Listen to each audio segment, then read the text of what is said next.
Saeimas juridiskā komisija februāra sākumā nāks klajā ar vērtējumu, vai likumprojekts par tautas vēlētu prezidentu ir virzāms tālāk vai tomēr ne. Tā šodien Latvijas televīzijā apliecināja komisijas vadītājs Gaidis Bērziņš. Aizdomas par vēlmi apzināti norakt opozīcijas izauklēto likumprojektu esot bez pamata. Stāsta Līva Rauhvargere. Ņemot vērā, cik nozīmīgs ir likumprojekts par tautas vēlētu prezidentu, Saeima to 18. decembrī nodeva vērtēšanai visām komisijām.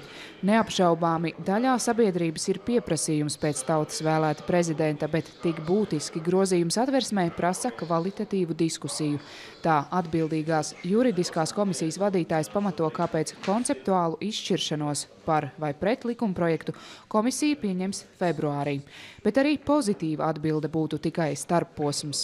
Šeit droši vien tas tālākais virziens varētu būt tāds, ja mēs redzam, ka Saeimā ir šis vairākums, kas atbalsta ideju par tautas vēlētu prezidentu ieviešanu, tad tā diskusija pāriet nedaudz citā ciklā, proti, tiek aicināti arī eksperti, kas attiecīgi piedalās šajās diskusijās un palīdz arī ar savu padomu no sabiedrības viedokļa attiecīgi tātad šo regulējumu gan izstrādāt, gan vēlāk arī, protams, nodot Saeimai pieņemšanā.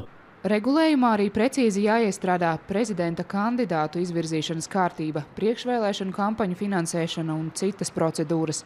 Likumprojekta autori ir opozīcijā esošā No sirds Latvijai. Tās pārstāvis Ringolds Balodis juridiskās komisijas lēmumā nesaskata procesa vilcināšanu.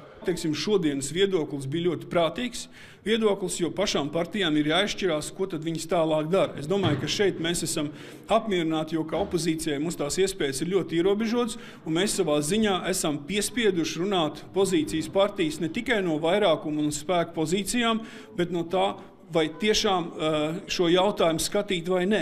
Jebkurā gadījumā nākamo Latvijas prezidentu šogad vēl noteikti vēlēs Saeima. Jautājums ir, vai tautas vēlētu prezidenta institūtu varētu izveidot nākamajos 4 gados.